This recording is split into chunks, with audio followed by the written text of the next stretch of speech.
Depuis la première célébration le 1er décembre 1988, initiée par l'Organisation mondiale de la santé OMS, la journée du 1er décembre a été observée durant un quart de siècle. 25 ans après, la mobilisation est toujours forte. Hier, c'est l'Alliance biblique du Togo et l'Association baptiste Agapé qui ont organisé une séance de sensibilisation sur les modes de transmission et les moyens de prévention du VIH-Sida avec comme groupe cible la jeunesse chrétienne. Nancy Tiana, Christine Pechekialode. Le VIH-Sida, une affaire de tous.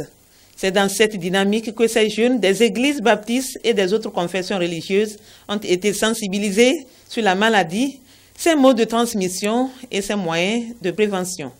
La sensibilisation est couplée d'une séance de dépistage volontaire gratuit afin de permettre aux jeunes de connaître leur statut sérologique. Cette rencontre entre jeunes chrétiens a été aussi marquée par des activités culturelles et sportives. Alors dans tous les moyens de prévention présentés par l'Alliance biblique du Togo, moi je retiens particulièrement l'abstinence sexuelle puisque c'est le moyen le plus sûr pour vivre sain dans un monde tourmenté par le VIH. On a eu l'opportunité de faire sortir nos talents, tout ce que nous savons faire. Il y a plein qui ont exposé des chaussures, des tenues en batik, d'autres qui font des jus de fruits.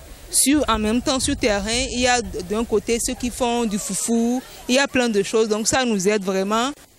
15 000 jeunes filles et 6 400 garçons sont touchés par la maladie selon la coordination du programme SIDA de l'Alliance biblique du Togo.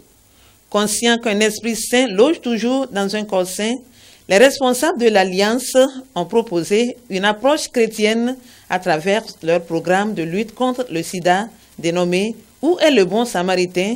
aujourd'hui. C'est vrai que l'Alliance biblique intervient dans le domaine de la traduction de la Bible. C'est sa mission classique, sa mission traditionnelle. Mais vous savez que la Bible est produite pour des personnes qui soient en bonne santé. Des personnes, parce qu'il faut un corps sain pour pouvoir abriter un esprit sain. Donc depuis un moment, l'Alliance biblique a compris que le problème, le défi, le fléau du VIH-Sida, c'est également son problème. Et il faut absolument intervenir pour pouvoir apporter une proposition d'approche chrétienne de lutte contre le VIH-Sida. Voilà ce qui justifie l'intervention de l'Alliance biblique dans le domaine justement de lutte contre le VIH-Sida.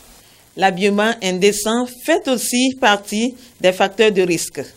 Et pour promouvoir un habillement décent, un défilé de mode a été associé à cette séance de sensibilisation qui marque la journée mondiale de lutte contre le VIH-Sida, célébrée le 1er décembre de chaque année.